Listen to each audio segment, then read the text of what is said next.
안녕하세요. 사연에 빠지다의 DJ 민영입니다.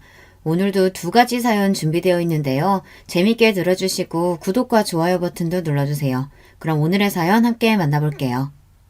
안녕하세요. 사연을 재미있게 보고 있습니다. 정말 다양한 사람들이 있다고 느끼는데 저 역시 순탄치 않은 결혼 생활을 이어오며 혹시라도 저 같으신 분이 있으시다면 조금 더 용기를 내보셨으면 하는 마음에 사연을 보내게 되었어요. 저는 결혼할 당시만 해도 가정적인 남편을 만났다고 주변에서 부러움을 샀던 사람이에요. 하지만 결혼을 하고 나서 저도 이렇게 일이 커질 줄 몰랐고 저 하나만 참고 기다리면 이 가정이 지켜질 줄 알았습니다. 하지만 그건 아니더라고요. 결혼 후에 보면 시댁이 모질게 대한다든지 시월드라든지 그런 이야기들이 많잖아요.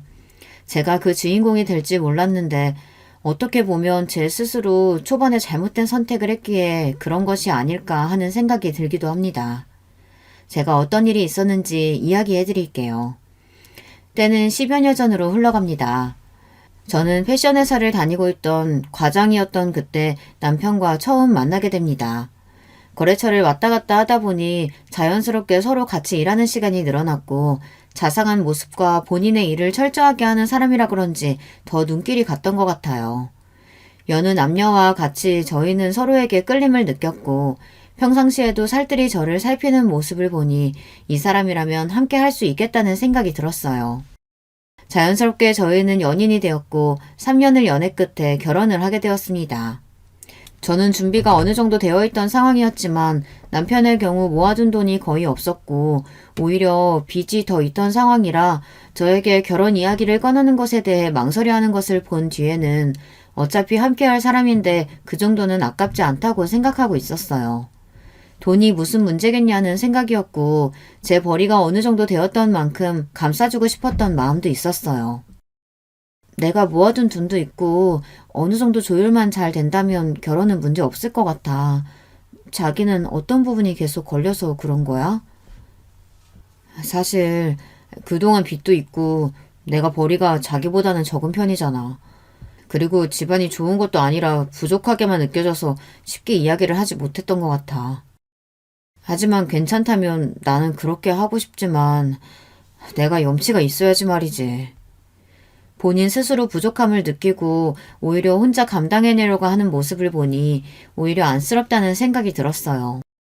그 당시에는 저에게 헌신적이었고 항상 집에 데려다 주거나 세심하게 살피는 모습을 보니 남편으로서도 역할을 잘 해줄 수 있을 줄 알았거든요.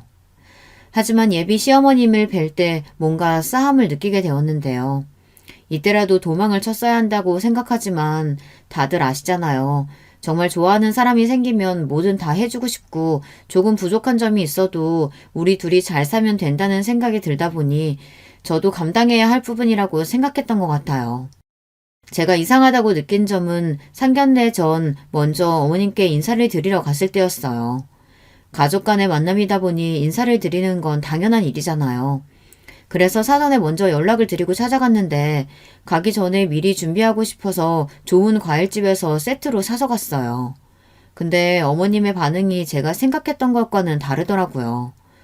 어머님 안녕하세요.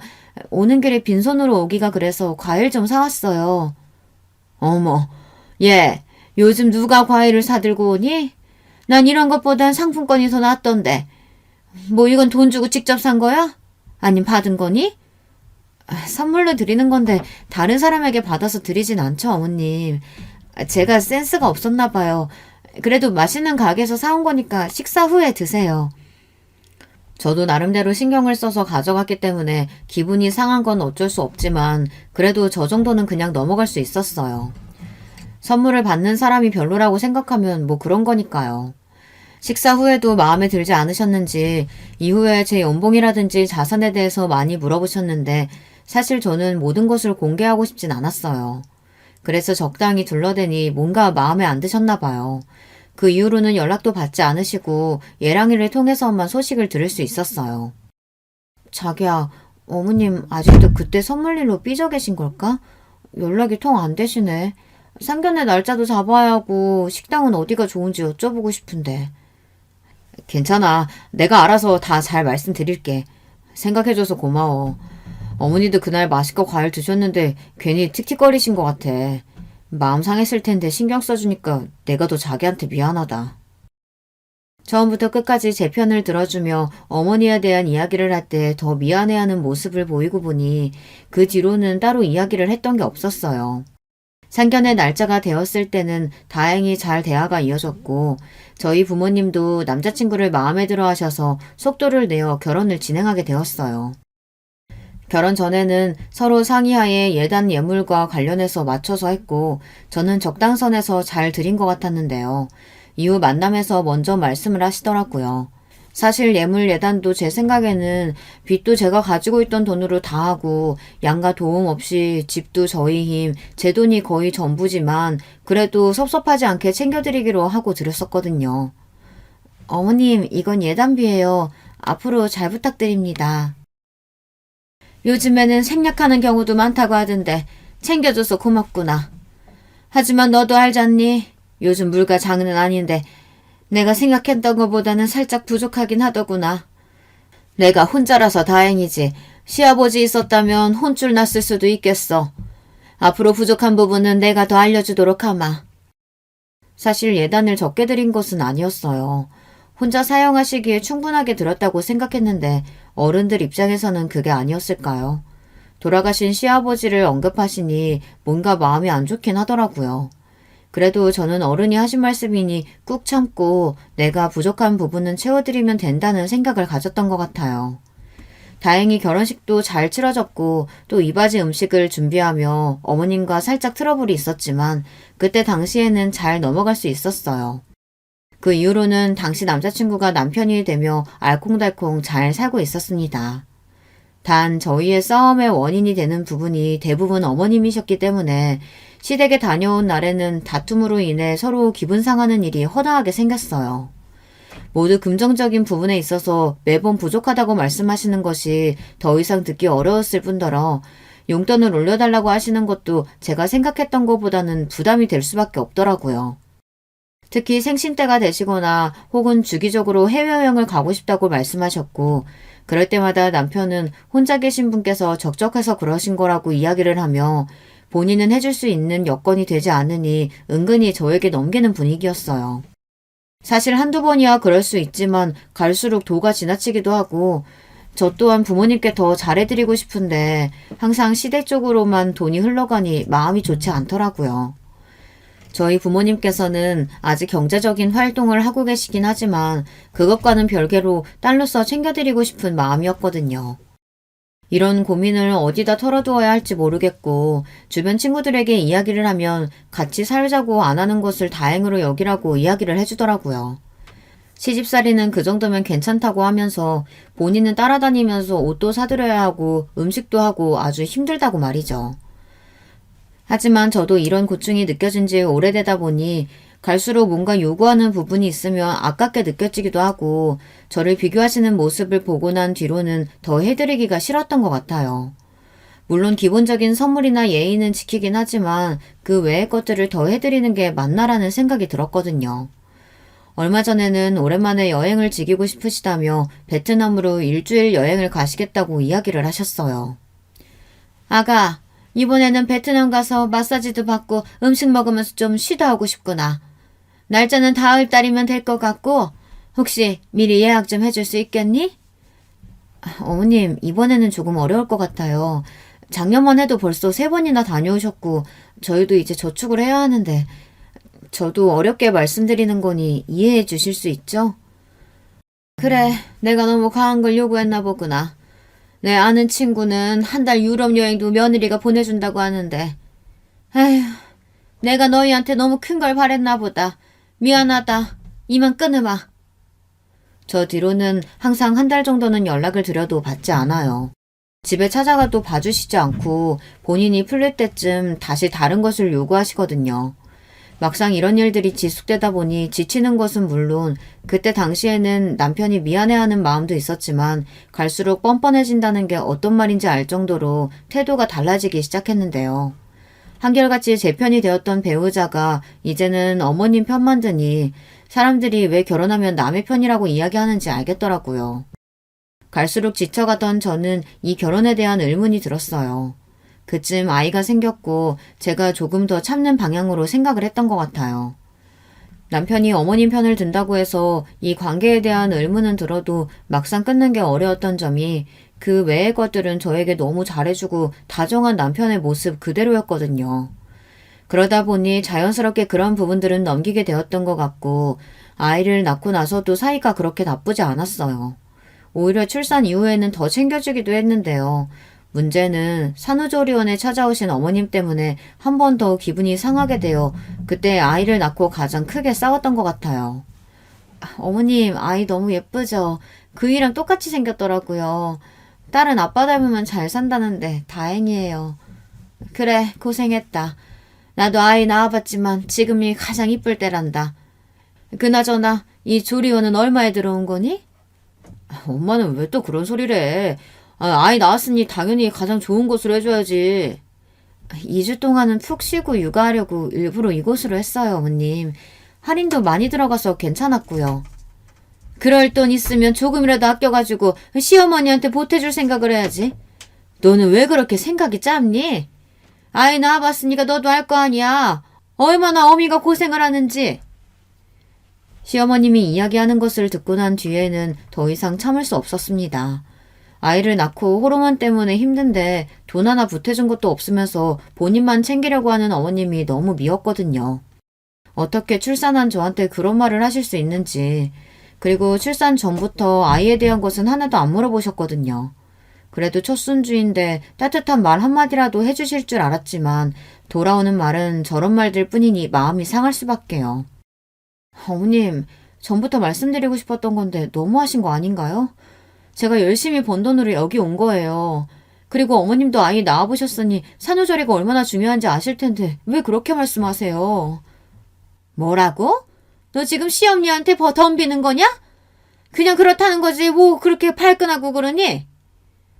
그동안 결혼하고 나서 섭섭하게 해드린 거 하나 없는데 계속 서운하다고 말씀하시잖아요. 여행을 안 보내드렸나요? 생활비를 안 드렸나요? 그렇게 말씀하시면 안 되죠. 저도 모르게 언성이 높아졌고 당황한 남편은 상황을 수습하기 바빴어요. 저는 아이를 얻었다는 기쁨을 누릴 시간에 어머님과의 다툼으로 스트레스를 받았지만 그 와중에도 남편은 어머님 생각만 하고 있더라고요. 그때부터 이상하다고 느꼈어야 했는데 그냥 넘어갔던 걸 아직도 후회하고 있어요. 그 뒤로는 일부러 제가 먼저 연락을 드리거나 하지 않았고 남편을 통해서 이야기를 전해 듣는 경우가 많았습니다.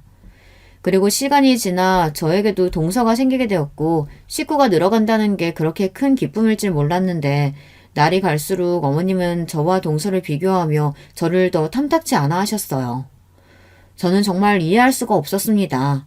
제가 뭐 잘못한 것도 없는데 계속 마음에 안 들어 하시고 그걸 떠나 제 아이까지도 모질게 대하시니 저도 마음이 열릴 수 없었죠.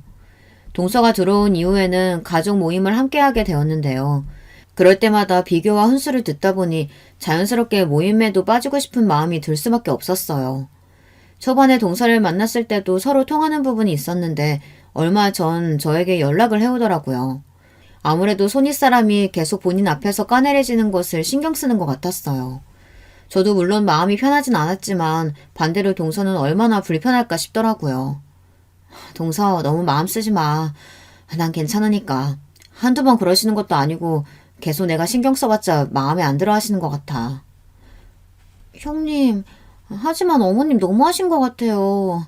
아무리 그래도 저희 앞에서까지 그렇게 말씀하실 줄은 몰랐어요. 괜찮아.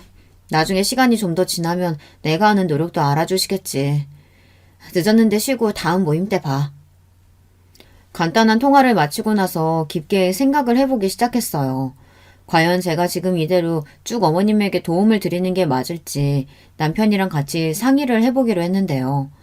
그리고 어머님이 모르고 계시는 부분이 있기 때문에 그 부분 또한 공개를 해야 할 때가 왔다고 생각을 하고 있었거든요. 사실 남편은 저와 결혼을 한 뒤로 일을 꾸준히 하고 있지 않은 상태였어요. 제가 거의 외벌이에 가깝게 본가에서 조금 도움을 주시고 있어서 그나마 생활을 이어갈 수 있었던 것인데요. 계속 호구처럼 당하고 있을 수는 없었거든요. 그래서 남편이랑 대화를 우선적으로 해보기로 했어요. 나 그동안 많이 참아왔는데 이제는 어머님께 우리 상황 말씀드리는 게 좋을 것 같아. 항상 여보가 하자는 대로 지원해주고 도와줬는데 일도 계속하는 게 아니라 마이너스에 가까워지고 있잖아. 계속 친정에 부탁드리기도 어려운데 이전처럼 다시 직장 잡아서 일하고 어머님한테 드리는 지원을 좀 줄여보자. 이제 도련님도 결혼하셨는데 도움 주시지 않겠어? 여보, 진짜 말 서운하게 한다. 속으로 지금까지 그런 생각으로 날 봐왔던 거야? 자리 잡을 때까지 지원해주겠다고 했던 사람은 너였고 아이 낳고서 육아와 가정에 소홀하지 않은 것도 나야. 여보는 일 나가면 끝이지만 난 육아에 끝이 없다고. 근데도 나한테 지금 직장을 잡으라고 하는 거야? 여보, 잘 들어봐. 지금 중요한 건 그게 아니잖아. 여기서 왜 애 이야기가 나와? 지금 어머님 얘기하고 있잖아. 육아? 나도 우리 애 통잠 잘 때까지 어디 나가지 않고 육아휴직 내면서 도와줬잖아. 그리고 막말로 여보가 육아할 때 뭐 도와줬어? 조금만 힘들면 바람 쐬러 나간다고 카드 가지고 나가서 힐링한 건 누군데? 남편과의 대화의 끝은 제가 원하는 대답이 아니었어요. 갑자기 육아를 걸고 넘어지니 당황스럽더라고요. 사실 육아를 하며 도움을 아예 안 준 것은 아니지만 그렇다고 해서 큰 도움이 되었던 것도 아니에요. 저도 휴직 후 아이가 어린이집에 갈 때쯤 다시 복귀했고 지금은 아이도 적응을 잘해서 둘 다 충분히 직장에 다닐 시간이 되거든요. 본인이 하고자 하는 사업이 있다고 몇 년 동안 뒷바라지했는데 그래도 안 되면 포기하는 게 맞지 않나요? 한 가정의 가장이라면 본인이 도움 줄 수 있는 부분은 해야 한다고 생각해요. 벌이가 많아야 한다고 하지 않았고 알바라고 해도 꾸준한 수입이 있다면 그거 하나로 만족할 수 있었어요.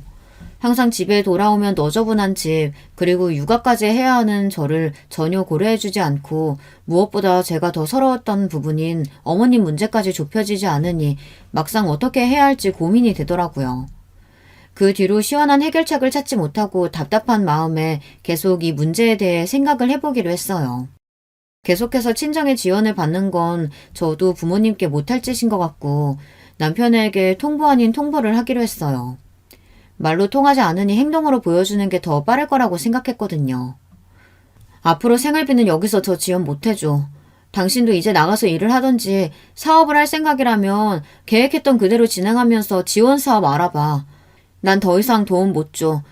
당장은 아니고 당신도 준비할 시간이 필요할 테니까 6개월 동안은 직장을 찾던 사업을 시작하던 스스로 해.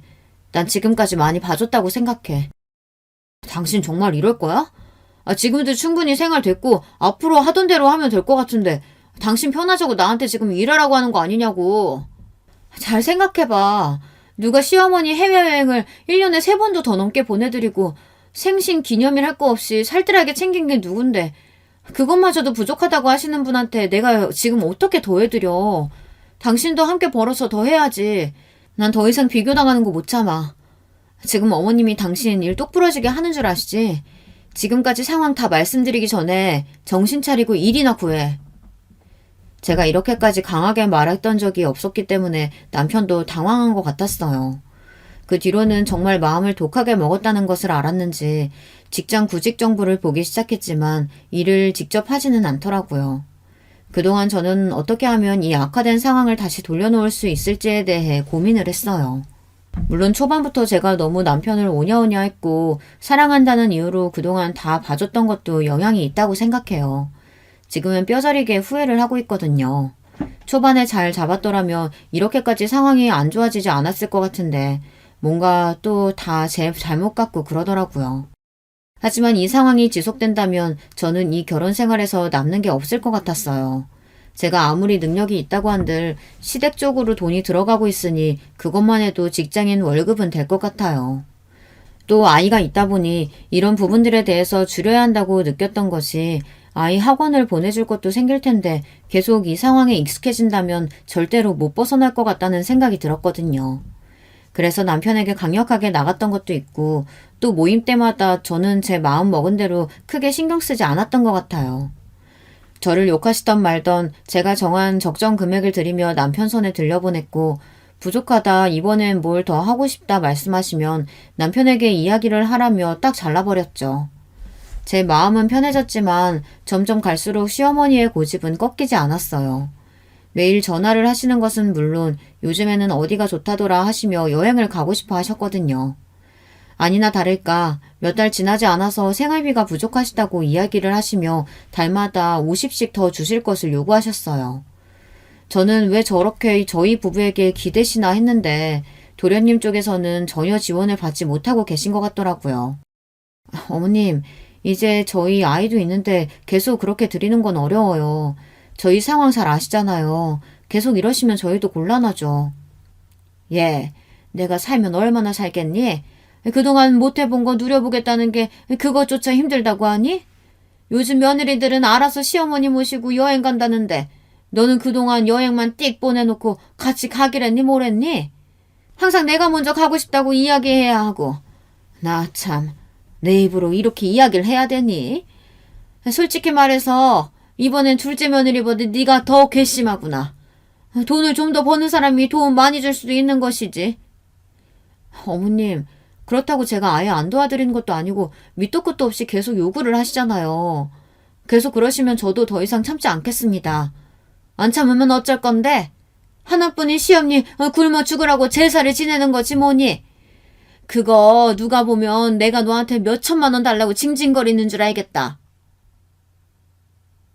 그 정도까지 받아가시잖아요 라는 말이 목구멍까지 차올랐지만 차마 내뱉지 못하고 그때 느낄 수 있었어요. 더 이상 호의를 베풀어서는 안 되겠다는 생각을요. 더 이상 이건 베푸는 게 아니라 호구처럼 잡혀 사는 것과 다르지 않았어요. 남편 선에서 커트할 수 있는 부분도 아니고 사실 어머님만 아니면 이혼까지 생각할 일은 아니라고 생각했어요. 근데 이게 몇 년째 지속되다 보니 이대로 가다간 진짜 모으는 돈도 없이 탈탈 털리겠구나 싶더라고요. 남편 빚도 다 갚아주고 집도 제 명의로 들고 왔는데 더 이상 당하고 싶지 않았어요. 그래서 남편에게도 강하게 이야기했던 것이었는데 돌아오는 게 이런 것이라면 저도 다 방법이 있었죠.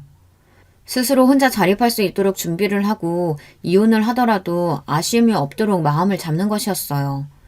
다들 어머님만 안 보면 되지 않냐고 생각하실 수도 있는데 그게 되었다면 사실 초반에 남편이 강하게 이야기를 했어야 한다고 생각해요. 금전적인 관리를 다 남편에게 맡겼던 것도 제 잘못이었죠. 웬만하면 저도 다 안고 가려고 했지만 진심을 몰라주는 사람에게 왜 제 감정과 돈을 쏟아야 할지 의문이 들었거든요. 그래서 제 플랜을 짜기 시작했어요.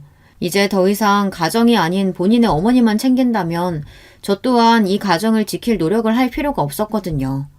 저는 제 아이의 인생 그리고 우리 가족이 행복하게 살았으면 했던 마음이었는데 이제 낭비만 하지 않기로 했어요. 너무하다고 생각하시는 분들이 있으실 수 있지만 저는 제 집도 지켜야 하고 결혼 후 5년 동안 모아둔 돈이 하나도 없다는 것에 충격을 받으면서 마음의 상처까지 받고 싶지 않았거든요. 이미 많은 상처를 받긴 했지만 지금이라도 바로잡아야겠다는 생각뿐이었어요. 그래서 일단 드리던 용돈을 절반 이상으로 줄이고 여행도 기념일이 아닐 땐 보내드리지 않았죠. 그 뒤로는 잠잠한 듯 싶었는데 제가 안 해드리니까 동서에게 연락해서 슬슬 여행 이야기를 꺼내시는 것 같더라고요. 그 뒤로는 동서가 저에게 어머님께 도움을 드리는 게 좋지 않겠냐고 하는 것을 듣고 나서는 더 이상 동서도 제 편이 아니라는 것을 알게 되었어요. 형님 잘 지내시죠? 요즘 어머님이 통 입맛도 없으시다 하고 이번에 여행을 좀 보내드리면 어떨까 하고요. 아 그래? 동서 그럼 이번에 동남아 쪽으로 절반씩 해서 부담하는 거 어때? 일단 나는 당장은 여유가 없다 보니 한 3개월 뒤로 잡으면 될 것 같은데. 아 저희도 보태야 하나요?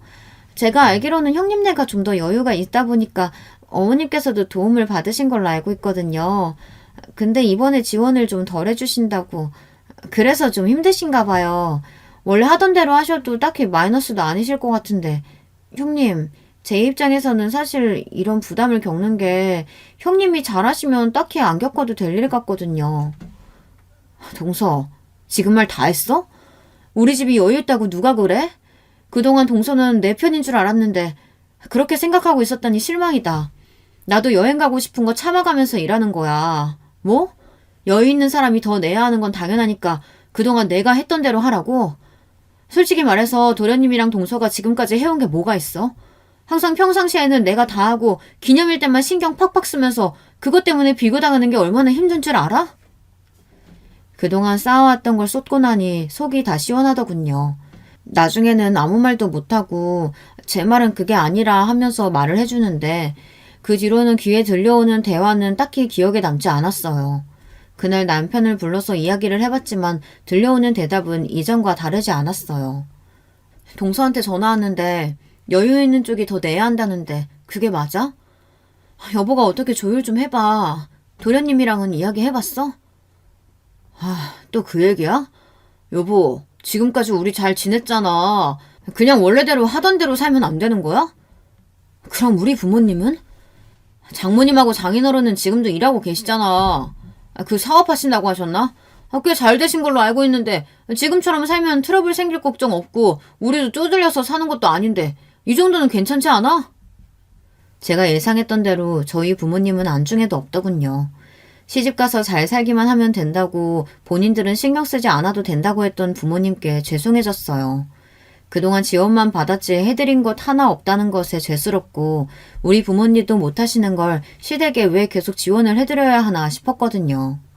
많이 벌고 덜 벌고를 떠나서 이건 아니지 않나요? 자연스럽게 이런 트러블이 지속되다 보니 아이 앞에서 싸우는 일도 많아지고 마음도 편하지 않았어요. 직장에서도 월급을 받으면 필요하다고 돈을 가져가는 남편에게 짜증이 나고 그 뒤로는 통장 비밀번호를 바꿨어요. 앞으로 주는 생활비로만 생활하고 어머님께 드리기로 한 용돈은 절반을 줄여서 드릴 거라고 이야기했더니 아주 난리가 나더라고요. 그래서 남편에게 당신이 절반만큼 벌어서 드리면 되지 않냐고 이야기하니 입을 삐쭉 내밀고는 더 이상 말을 하지 않았어요. 조금씩 제 돈을 찾아가기 시작하니 모으는 재미도 생기고 얼마 전에는 투자까지 하면서 꽤나 쏠쏠하게 돈을 만질 수 있었어요. 다행히 이 통장은 남편이 모르고 있기 때문에 개인적으로 가지고 있을 수 있었고 시간이 지나니 남편은 제 화가 조금씩 풀린 줄 알고 다가오기 시작하더라고요. 이제 여유도 있으니 어머님을 도와드리자고 말이죠. 그 뒤로는 살짝 흔들리긴 했지만 지금 평정심을 유지하고 있어야 나중에 더 손해를 안 볼 것 같아 살짝만 올려드렸고 남편도 제가 독하게 나가니 일을 하기 시작했어요. 이대로 평화가 이어질 줄 알았어요. 하지만 이어졌다면 제가 이렇게 사연을 보내고 있진 않겠죠. 그동안 이제 어머니에 대한 스트레스를 더 이상 받지 않을 거라고 생각했지만 아니었어요. 만날 때마다 어찌나 동서네와 비교를 하는지 제가 안 해드린 일 결국에는 동서가 조금이라도 더 신경을 쓰는 것 같더라고요. 문제는 어머님만 저를 무시하시는 것이 아니라 동서도 이제는 돈은 잘 벌면서 시댁은 하나도 챙기지 않는 맏며느리로 약간 몰아가는 느낌이었어요.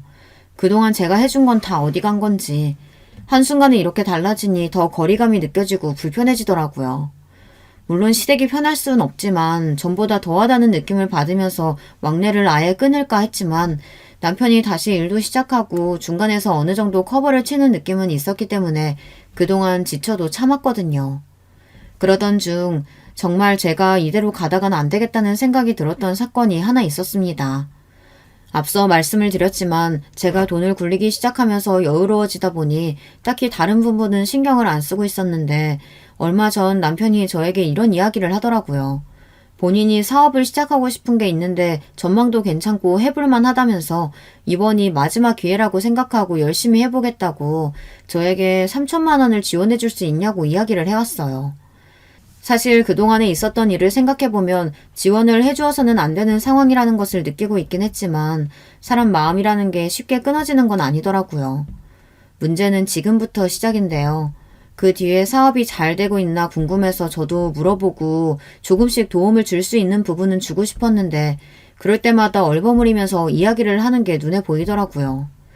설마 하는 생각이 들었지만 의심을 하고 싶지 않아서 일단은 그냥 두었는데 얼마 뒤 어머님 댁에 갔다가 충격적인 소리를 들었어요.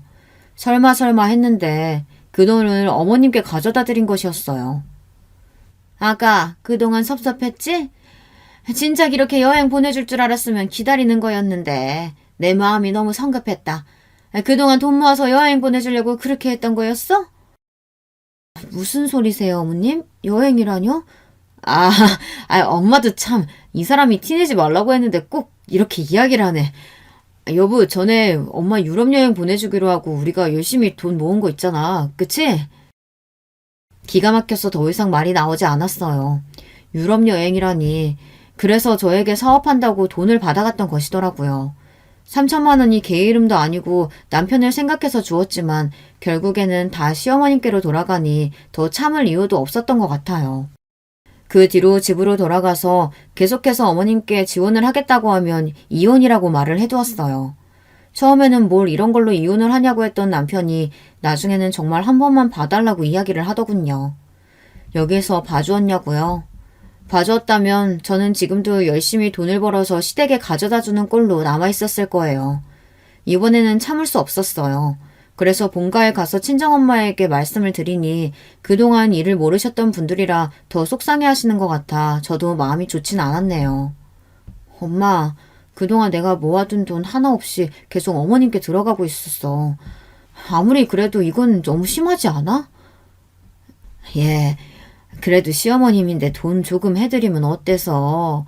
1년에 한두 번이면 괜찮지. 한두 번이면 이러지도 않지. 매달 용돈에 여행까지 보내드리니 내가 너무 힘들어서 안 되겠어. 이번에 김서방이 사업한다고 가져간 3천만 원도 그대로 어머님께 갔어. 제 말의 끝으로 어머님께서는 제 생각을 존중해준다고 하셨고 어머님과의 문제라면 일단 남편 측에서 끊을 수 있도록 도움을 주라고 하셨어요. 근데 아시잖아요. 제가 그렇게 안 해본 것도 아니었고 3천만 원까지 사라지고 나니까 머리가 정말 띵할 정도로 충격적이라 그 뒤로는 돈은 한 푼도 주지 않고 카드로만 생활하게 두었거든요. 제가 며느리 도리를 안 한 것도 아니고 그게 도가 지나치니 부담을 느껴서 줄이자고 한 것인데 잘못된 건 저라고 하니 답답한 마음이 들 수밖에 없었어요. 그래도 그동안 참고 해줄 건 해드렸는데 폭탄은 작년 어머님 생신 때 터지고 말았죠. 오랜만에 동서 부부와 모여서 식사를 하는데 보란듯이 명품백을 어머님께 내미는 게 아니겠어요. 저희 부부는 상품권만 준비를 해갔는데 뭔가 비교되기 딱 좋을 정도로 상황이 만들어졌어요.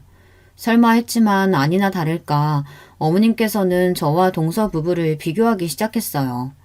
저는 거기서 참을 수 없었던 나머지 그냥 다 폭로해버리고 말았는데요. 오히려 속이 후련하고 그 일 덕분에 저는 자유를 되찾을 수 있었어요. 거봐, 이렇게 차이가 나는걸. 얘, 너는 둘째 반만이라도 닮아봐라. 생일에 상품권이 뭐니? 상품권 돈이 큰 것도 아니고 명품백 정도는 되어야 맏며느리 도리 하는 거 아니야? 말하지 않아도 이렇게 잘하니 정말 내가 둘째는 며느리를 잘 얻었구나. 얘, 너는 친정에서 시어머님한테 어떻게 하라고 말도 안 해주시던? 그리고 매년 생일 때 왜 연락은 안 해주신다니? 더러워서 못 해먹겠네요. 저기요, 지금 저희 부모님까지 건드리시는 거예요? 명품백 하나 가지고 지금 제가 해드린 건 다 잊으셨나 봐요? 얼마 전에 남편이 드린 3천만 원, 그걸로 여행은 물론 쇼핑을 아주 제대로 즐기셨던데 제가 이 명품백보다 못하다고요? 야, 더 이상 못 해먹겠으니까 니네 엄마는 네가 챙겨. 거지처럼 빌붙지 말고. 계속 봐주니까 그냥 내가 머저리로 보이지? 네 애미 때문에 이혼할란다. 잘 살아. 어머머머, 지금 뭐 하는 거니? 네가 뭐라고 지금 내 아들 뺨을. 당신 정말 너무한 거 아니야? 이혼? 지금 이혼이라고 했어? 저는 그 자리에서 일어난 남편 뺨을 있는 힘껏 내리칠 수밖에 없었어요. 준비한 상품권마저 찢긴 마당에 여기서 약해진다면 이 집안에서 못 벗어날 것을 알고 있었기 때문에 이젠 끝이라고 생각했거든요. 저와 같은 곳을 바라보고 있을 줄 알았던 남편은 결국 시댁 편이었고 제가 아무리 노력한다고 해도 달라지지 않으니 저를 지키기 위해서도 이혼이 답이라는 생각이 들더군요. 어머님, 착각하고 계시는데요. 그동안 용돈 여행 다 제 돈으로 보내드린 거예요. 저 혼자 외벌이한 지 꽤 됐고요. 오히려 남편은 사업한다고 이것저것 돈만 가져갔어요. 그 잘난 아들이 사실 백수라고요. 아시겠어요? 이게 무슨 소리냐 아들아? 너 대기업에 입사했다고 하지 않았어? 아가 너도 봉급 많이 올라서 월천은 우습게 번다고 들었는데. 월천이요? 그건 누구 입에서 들으셨을까요? 제가 다른 사람들보다 더 벌긴 해도 그 정도는 아닙니다. 저 그동안 힘든 거 참아가면서 어머니께 좋은 거 다 해드리고 싶었어요. 하지만 혼자서 버는데 계속해서 감당하기가 어려워지니 부탁드렸던 건데 계속 동서와 비교만 해대셨잖아요. 하지만 이제 상관없습니다. 이젠 저도 더 이상 호구같이 굴지 않을 거예요. 그 뒤로 그 자리를 뛰쳐나왔고 홀가분함과 속에서 올라오는 화를 동시에 느꼈어요. 그동안 제가 했던 행동들은 당연한 것처럼 느꼈던 시댁, 그리고 남편은 겉으로만 저를 생각해주는 척하며 속으로는 저를 이용하고 있었다는 사실이 슬프고 힘들더라고요. 그 뒤로는 제 전화기에 동서, 도련님, 시어머님, 남편까지 한 번에 연락이 오니까 전화기가 끊임없이 울려댔어요. 저는 그 사건을 터뜨리고 난 뒤 바로 아이를 데리고 와서 친정에 들어갔습니다. 그리고는 부모님께 자초지종을 설명해 드렸는데요. 충격을 받으신 것 같았지만 딸이 이렇게까지 나올 정도라면 이 결혼 생활은 의미가 없는 것 같다며 이야기를 해주셨어요. 계속 연락을 피하는 것은 아닌 것 같아 남편에게 먼저 전화를 걸어 앞으로 상황에 대해서 말을 해봤어요. 이미 마음을 굳혔기 때문에 사실 흔들릴 것 같진 않아서 정리를 할 시간이 필요하진 않더라고요. 너 그 상황을 만두고 그대로 나가버리면 다냐? 남편한테 뺨치고 이혼? 말 다 했어? 내가 그동안 참아온 게 얼만데 그 정도도 못해. 이혼 흥분해서 나온 소리 아니야. 예전부터 생각해왔어. 난 알아서 잘해줄 줄 알았는데 결국에는 날 그냥 효자 노릇하려고 이용한 도구밖에 더 돼? 말을 왜 또 그렇게 해? 일단 만나서 얘기하자. 어디야? 내가 거기로 갈게. 애는 왜 또 데리고 갔어? 네가 알아서 뭐 할 건데. 이혼 서류 보낼 거니까 사인이나 해. 소송 걸 생각은 죽어도 하지 말고. 친권도 다 내가 가져올 거야. 그리고 그 집도 4명이니까 당장 짐 싸서 나가고. 앞으로 필요한 얘기는 문자로만 해. 단번에 끊어버리니 얼마나 숨통이 트이던지. 아무것도 없이 나갈 남편이 걱정되면 어쩌나 했지만 이미 제 마음은 전보다 사그라들었던 것 같아요. 영원히 내 편일 것 같았던 다정한 남편. 하지만 결국 저는 효자 노릇을 위한 수단이었을 뿐 정말 절 사랑하긴 했을까요? 그 마음조차 의심이 들다 보니 마음이 더 편하지 않았어요. 급한 대로 아이의 유치원은 부모님께 등하원을 맡기고 저는 집으로 돌아가 절차대로 진행을 할 수 있었습니다. 제 스스로도 잘한 일이라고 생각하는 부분 중 하나가 이혼을 결심하고 흔들리지 않았다는 점이에요. 사실 시어머님께 해드린 것들 말이라도 좋게 해주셨다면 어땠을까라는 생각이 들기도 해요. 모질게만 대하지 않으시고 저를 며느리로서 따뜻하게 대해주셨다면 그 돈이 아까웠을까 싶기도 하고요. 외벌이로 계속 버티다 보니 저도 지칠 수밖에 없었는데 그때마다 위로해주시고 조금이라도 제 마음을 이해해주셨더라면 이렇게까지는 하지 않았을 것 같아요. 남편도 마찬가지죠. 어떻게 보면 영원한 제 짝인데 초반에는 스스로 부족하다고 느끼고 저에게 미안한 마음이라도 있었지만 갈수록 달라지는 눈빛 그리고 정리를 하다가 알게 된 사실 중 하나는 저 몰래 외도를 하고 있더라고요. 그것도 제 돈으로 말이죠. 통장에서 계속 현금이 나가고 본인 통장으로 이체해서 쓰고 있었던 것이었어요. 외도는 어떻게 아셨냐고 물어보실 수도 있는데 일단 통장 내역은 그렇다 쳐도 블랙박스는 어떻게 핑계댈 수 있는 부분이 아니더라고요. 더 이상 귀찮게 끌려다니고 싶지 않아서 그 내역들도 다 저장해두고 만나서 이야기를 하니 꼬리를 내리고 다시는 그러지 않겠다고 하면서 빌었어요. 그동안 어머님께 내 돈으로 효자 노릇한 걸로 모자라서 여자까지 있었네? 일도 안 하면서 재미는 혼자 다 보고 이렇게라도 알게 돼서 다행이야.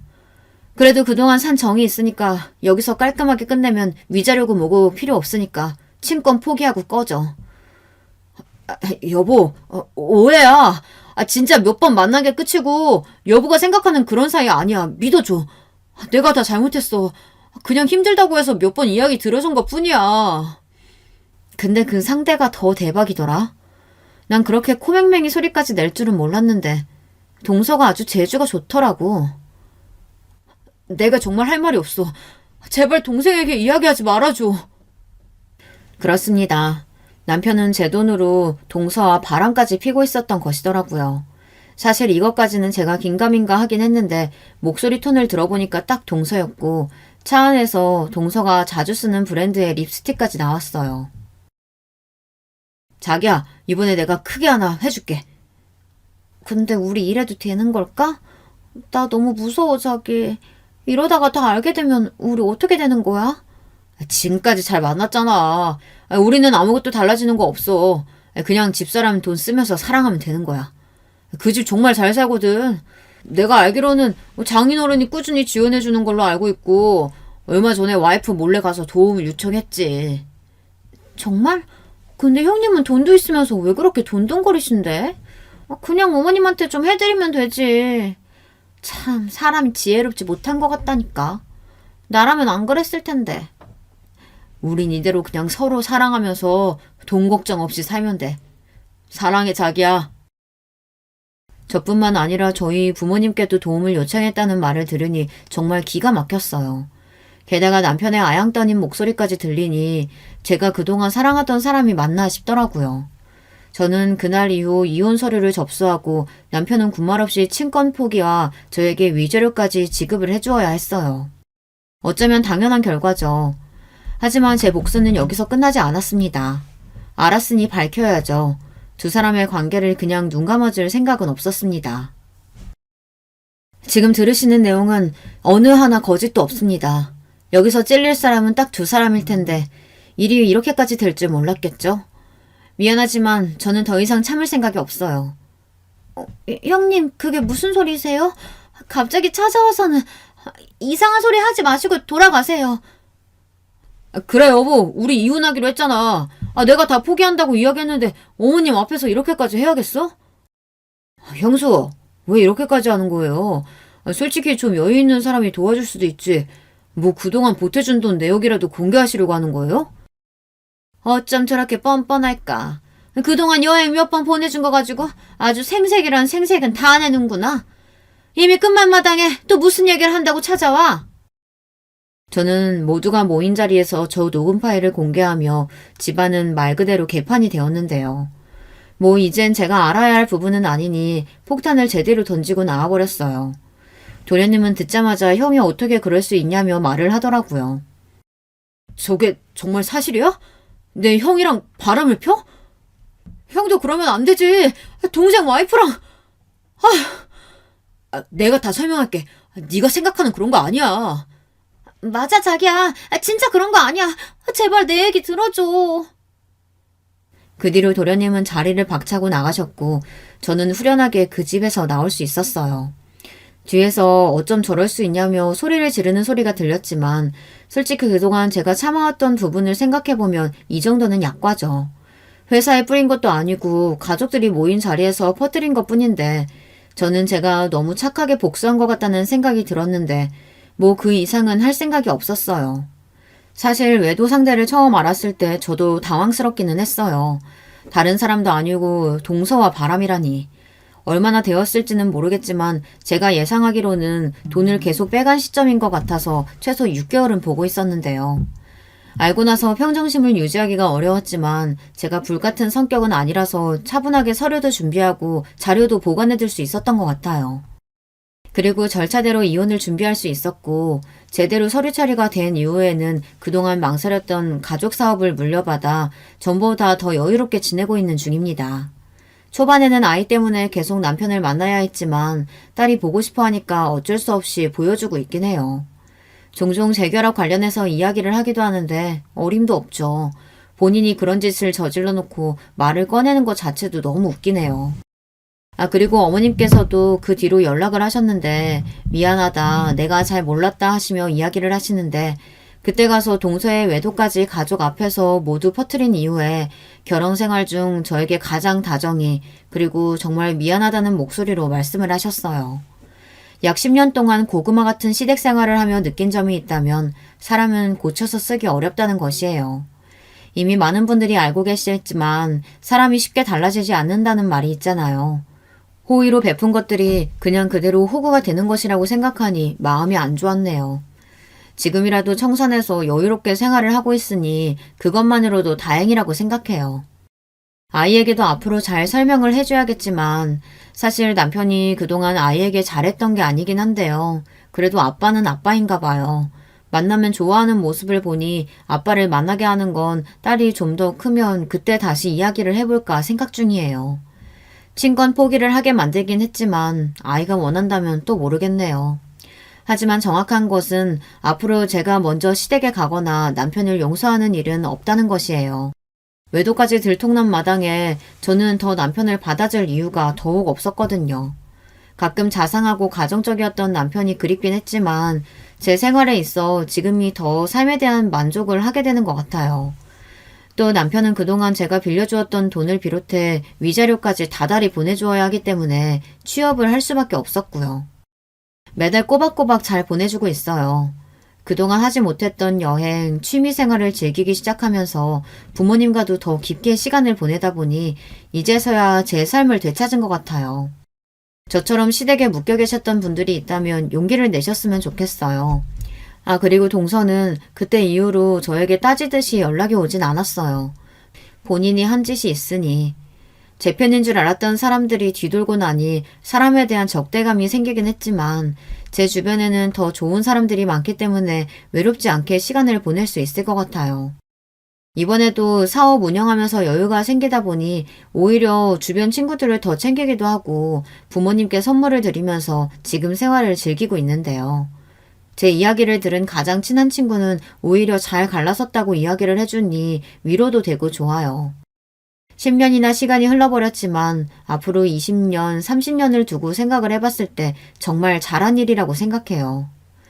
그동안 아들이 번 돈이라고 착각하고 본인 돈처럼 썼던 시어머니, 그리고 본인 돈도 아니면서 효자 노릇하며 외도까지 했던 남편을 생각하면 아직까진 울분이 올라오긴 하지만 이만해서 다행이라는 생각으로 살고 있습니다.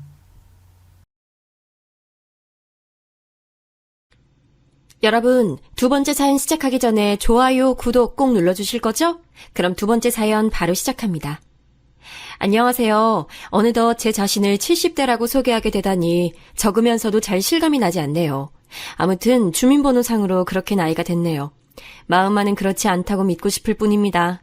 이런 저의 이야기를 누군가와 나눠보고 싶어서 서툴게 글을 적어보게 됐습니다. 저를 비롯하여 다들 어릴 적부터 잘 알아왔던 친구들이 한 명씩은 있으실 거예요. 사이가 좋았을 수도 있고 아니면 같이 지낸 시간이 많아서 친구라고 부르기도 했었을 거고요. 저에겐 후자 쪽에 가까운 중마고우 친구가 있었어요. 이름은 영환이라고 하는데 고등학교 시절에 같은 반이었답니다. 저는 6남매 중 넷째였고 영환이는 3형제 중 막내였어요. 그러다 보니 영환이는 늘 형제가 많은 우리 집에 곧잘 놀러왔고 둘 다 그림 그리는 걸 좋아하고 소질이 있어서 더욱 친해졌어요. 승철아, 난 언젠가 꼭 그림으로 성공할 거야.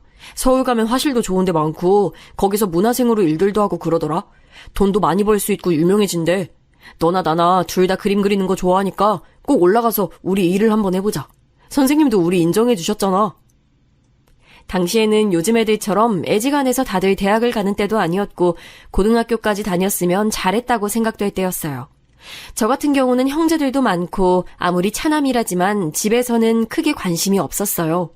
어릴 적부터 공예나 손으로 조작하고 그리고 만드는 것을 잘했던 저는 고등학교 때 선생님께 이 부분으로 인정을 받았어요. 저 말고 이 영환이 친구 역시 그림을 잘 그리는 편이었는데요. 둘은 선의의 경쟁자이면서도 비슷한 꿈을 갖고 있는 동역자이기도 했었어요. 이후 고등학교를 졸업하고 군대도 다녀온 뒤 둘은 함께 서울로 올라오게 됐고 같이 화실에 다니게 됐답니다. 문화생으로 일하면서 아주 많은 일들을 겪고 힘든 일들도 제법 많이 만나게 됐어요. 지방에서 올라온 두 촌놈을 대하고 굴리는 모양새는 아주 험악했거든요. 결국 우리는 다른 작업실로 옮겨가게 됐고 그나마 거기서 조금 기력을 펼치게 됐습니다. 그땐 제가 좀 더 잘 풀렸고 이 부분에 대해서 영환이는 처음에 축하를 해줬어요. 승철이 네가 좀 더 손이 빠른 것 같아. 여기 박 선생님은 네 재능을 아주 좋게 봐주시니까 이제 승승장구하는 일만 남았네. 너무 부럽다 이 자식아. 이렇게 웃으면서 말을 해줬지만 나중에 박 선생님이 저를 찾는 일이 많아지고 영환이가 조금씩 소외되면서 우리 둘의 관계는 점점 뒤틀리게 됐어요. 당시 저는 많은 작업량들을 감당하느라 힘들어서 기진맥진해 있었는데 도통 본인 쪽으로 일이 늘어나지 않으니 영환이는 셈이 났나 봐요. 이상하게 이 무렵쯤부터 은근슬쩍 빈정거리고 화가 나 있는 말투를 쓰더라고요. 좋겠다 승철아. 난 지금 돈 받을 곳도 없고 정말 딱 죽을 지경이야. 박 선생님이 너를 되게 예쁘게 보는 것 같던데 이러다가 너 할머니한테 장가 가는 거 아니냐? 이 말은 저와 박 선생님을 동시에 모욕한 말이었어요. 피로도가 심해 있었고 그 전에도 슬쩍 감정 섞인 말장난을 하는 영환이에게 쌓여 있었던 저는 못 참고 그만 물리적 행동을 하게 됐어요. 이후로 둘이 며칠 안 되어 사과를 하고 화해를 하긴 했지만 좀처럼 우리 둘 사이는 좁혀지기 힘들겠더군요. 저는 점점 더 바빠졌고 이윽고 영환이는 다른 화실로 옮겨가게 됐으니까요. 아예 평행대로를 달리게 되면서 둘이 함께하던 길은 없어졌고 어쩌다가 만나서 서로 작업에 대한 고충을 털어놓는 정도가 됐어요. 이때 같이 만나던 화가 친구들이 몇몇 또 있었는데 모임을 하나 만들어서 주기적으로 만나긴 했답니다. 그렇게 다들 꾸준히 그림 일을 10여 년을 넘도록 하는 사이 영환이 녀석이 갑자기 장가를 가게 된 거예요. 당시 전 장가 갈 생각이 전혀 없었지만 영환이는 평소 빨리 가정을 꾸리고 싶어 했었어요. 그리하여 친구들 모두 모여서 축하를 해주었고 영환이는 이때 아주 굳은 다짐을 내보였답니다. 이제 내가 책임질 가족이 생겼어. 마누라도 생겼고 하니 얼른 애도 낳고 더 열심히 일해서 유명해지고 돈도 많이 벌 거야. 승철이 너도 앵간히 일하고 가정 꾸려. 남자는 가정에 있어야 비로소 제 몫을 하는 거야. 전 이렇게 젠체하면서 저에게 기회만 있으면 설교를 하려는 영환이가 마음에 들지 않았어요. 그럼에도 어릴 적부터 끈이 연결되어 있다는 인식이 있어서인지 불만이 있다가도 그걸 마냥 티를 낼 수가 없더라고요. 그렇게 은근하게 여전히 우리 사이에 거리는 있는 상태로 쭉 인연을 이어가게 됐어요. 이후 얼마 안 되어 영환이는 아들, 딸을 2살 터울로 낳았고 우리들 또래 중에선 제법 빨리 자식을 본 셈이었답니다. 그런 모습을 보면서 그전에는 딱히 가정을 꾸릴 생각이 없었던 저도 조금은 결혼 생각이 들기 시작했어요. 그리고 제일 중요한 건 이 시기부터 정말 영환이 말대로 모든 게 달라지기 시작하더군요. 자식이 있어서 그런 건지 아니면 원래 그 자신만만한 모습에 박차가 가해진 건진 몰라도 영환이는 아주 눈코 뜰 새 없이 바쁘게 뛰어다니고 일하기 시작했어요. 영환이 말로는 본인이 가정도 있고 하니까 다들 믿음직스러워한다면서 이 부분을 여전히 훈계하려 드는 거예요. 그리고 단순 훈계로 치부하기에는 실제로 이때 무렵부터 영환이는 단독 작업실을 열게 됐어요. 만년 문화생에 하청받아서 일하는 입장과 달리 이제 사람을 부리는 입장이 된 거예요. 무려 영환이에게 일을 맡겨오는 작업실도 늘어나게 됐고 이 모든 것은 발빠르게 뛰어다닌 영업력도 한몫하게 됐고요. 그때 영환이는 여전히 저에게 애정인지 자격지심인지 모를 소리를 하면서 충고를 하더라고요. 제가 원하지도 않고 바라지도 않았던 충고를 말이에요. 승철아, 언제까지 남의 일만 해주면서 살래? 그거 길어봤자 우리 같은 기술쟁이들은 얼마 안 지나서 나가 떨어져. 너도 얼른 장가 가고 뭣도 하고 생계를 책임지려면 네 힘으로 작업실을 차려야 돼. 나 봐라. 벌써 여기저기서 작업들 물밀듯이 들어오고 있고 돈도 꽤 벌리고 있어. 이게 바로 사는 의미가 있는 거지. 너도 얼른 정신 차려라. 조금 있으면 이 길도 닫히기 마련이야. 하지만 저도 몸자존심인지 친구가 해주는 충고는 영 안이 꼽고 듣기 싫더라고요. 꿋꿋하고 고지식하게 저를 믿고 써주는 한 작업실에서 여전히 제 작업과 병행하면서 남의 일을 해주고 있었어요. 그러던 사이 영환이는 점점 저와 간격차가 벌어지면서 나중엔 작업실 선생님 대 하청 작업을 하는 일개 직원 사이로 마주하게 됐어요. 하지만 영환이는 뭐랄까 여전히 친구로서의 거리를 유지하며 다가오더군요. 그러니 이때도 저는 영환이가 저에게 선의는 있다고 느꼈던 것 같아요. 당시에 제가 만나던 여자가 있었고 결혼을 약속하게 됐는데 이 사람조차도 영환이를 알아보고는 제 친구냐며 놀라더군요. 그 모습에 슬쩍 상처를 받기도 했었답니다. 어머, 승철 씨 친구가 그 김영환 작업실 소장 그 사람이에요? 대단하다. 그분 진짜 유명하잖아요. 우리 문화생들 사이에서 엄청 유명해요. 거기 한번 들어가 보고 싶다고들 난린데 승철 씨는 김영환 선생님이랑 뭐 해볼 계획은 없는 거예요? 친구잖아요. 이 말을 듣고 더 자존심이 상해서 말을 길게 꺼내지 않았지만 이후에 제가 결혼을 하면서 어쩔 수 없이 알렸고 영환이는 찾아와서 역시나 꽤 생색을 내면서 갔어요. 어쩌다 보니 제가 작게 마련한 살림살이가 영환이 작업실 근처였고 그쪽과 자주 오가면서 보게 됐답니다. 저는 한 달 벌어서 한 달 먹고 사는 봉급쟁이이다 보니 형편이 좋지 않았고 아내도 똑같이 다른 작업실에 나가서 일을 하곤 했어요. 가끔 쌀이 떨어지기도 하고 근처 쌀가게에 가서 쌀을 외상으로 빌려오는 시간들도 있었답니다. 어느 날 그렇게 쌀을 사서 돌아오는 제 뒤로 누가 저를 거칠게 불러대기에 돌아봤더니 바로 영환이었어요. 고급차에 몸을 담고선 저보고 타라며 자기 집에 가서 한잔 하자는 거예요. 당시 저는 아내와 다툰 직후였기 때문에 곧장 집에 들어가기도 싫었기에 될 대로 되란 심정으로 영환이의 집으로 따라 들어갔어요. 가보니 입구부터 번쩍번쩍 빛나는 구두며 신발들이 가득 놓여있고 거실에는 큰 샹들리에가 걸려있고 영환이의 재수씨는 결혼식 때 뵀을 때보다 안색이 훨씬 좋아졌더군요. 머리도 구불구불하게 파마를 해서는 옷도 좋은 옷을 입고 있었고 마치 외국에서 본 것 같은 그런 부엌에서 음식들을 가득 차려내주는 거예요. 그때만 해도 제가 그날 봤던 영환이의 집안 모양새가 평화롭고 유복한 한 가정의 마지막 영정사진과 같은 장면이었다는 걸 알지 못했답니다. 그러고 한 몇 개월 지났을까요? 저희 집이 영환이네 작업실과 가까운 곳이었으니까 늘 자전거로 그쪽을 지나다니곤 했었어요. 거기 일하는 친구들 몇몇과 인상이 있기도 했는데 이상하게 그날따라 작업실 앞에 사람들이 많이 몰려있는 거예요. 분위기가 좀 이상한 것 같아서 앞쪽을 둘러보고 있는데 익숙한 얼굴 한 명이 저에게 오더니 말을 걸더라고요. 그리고 그 내용에 전 기겁을 하게 됐어요. 불과 며칠 전에 영환이를 만났는데 말이죠. 이 선생님이시네요. 저기 지금 저희 작업실 난리 났어요. 소장님이 웬 여자랑 눈이 맞아서 집을 나가셨다나요? 여기도 며칠 전 팔아버렸다는 얘기도 있고 지금 엄청 뒤숭숭해요. 사모님은 지금 쓰러지셨다나 봐요. 애들 여기 맡겨놓고 가셔서 정말 어찌해야 할지 모르겠어요. 이 말에 놀라 자전거를 대충 세워두고 안으로 뛰어들어가 보니 영문도 모른 채 엉엉 울고 있는 애들만 안쪽 화실에 앉아있는 거예요. 그 주변을 정신없이 돌아다니는 문화생들하며 보통 상황은 아닌 게 분명했어요. 결국 시간이 지나 듣게 된 진상은 앞서 들은 내용 그대로였고 더 최악의 얘기도 듣게 됐어요. 처음 저에게 이 사실을 말해주었던 문화생이 더 이어서 얘기해주더군요. 같이 일했던 아주 어린 여학생이 있었거든요. 이제 막 20살 넘은 친구인데 누가 봐도 이쁘장하고 청초한 얼굴이긴 했어요. 마치 그림으로 그린 것 같달까. 그 친구한테 눈독 들이는 사람들도 여기 꽤 있었죠. 하지만 설마 소장님과 그런 관계일 줄은 정말 몰랐어요. 가끔 소장님 댁 가서 애들이랑 놀아주기도 했었는데 말이에요. 소문에는 임신했다는 말도 있고 의심하는 사모님 눈치를 못 견뎌서 헤어지자고 했다더라고요. 근데 그 여자애가 소동을 벌이는 바람에 아무튼 이게 뭔지 모르겠네요. 저만 돌아가는 사정을 몰랐나 봐요. 이미 다른 애들은 눈치를 채고 있었더라고요. 도통 이게 뭔 얘긴지 머릿속에서 정리가 하나도 안 되더라고요. 그래도 눈앞에 펼쳐진 광경들이며 있는 그대로 받아들이는 수밖에 없었어요. 이 사정을 아내에게 말했더니 참 기가 막혔는지 이런 소리를 읊조리더라고요. 와, 세상 사는 일 참 모를 일이야.